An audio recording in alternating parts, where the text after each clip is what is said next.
most successful thing colonialism ever did was not steal Africa's land. It's that it convinced Africans to see themselves through European eyes. Independence was declared across Africa and there were celebrations. There were speeches with tears of joy in the streets. But inside the school, the colonial curriculum stayed. Inside the minds of the generation breathed within it, so did the damage. Lord Macaulay stood before the British Parliament in 1835 and said something that should be taught in every African school. He said, "We must do our best to form a class of persons Indian in blood and color, but English in taste, opinions, morals, and intellect." He was talking about India, but the blueprint was continental, and it worked. Within 2 generations, African children were taught that their language were primitive, that their history began with the arrival of Europeans, that civilization was something that happened elsewhere and arrived here in Africa as a gift. Children who spoke their mother tongue in school compounds were punished, sometimes beaten.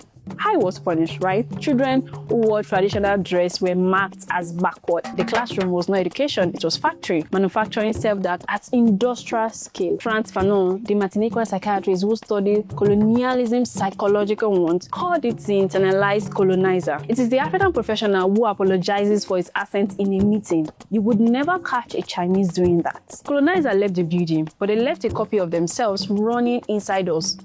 Decolonization was never just about borders and flag.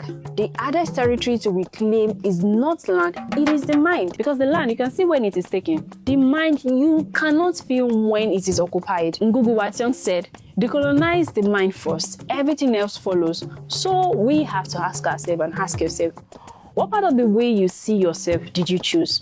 And which part were chosen for you?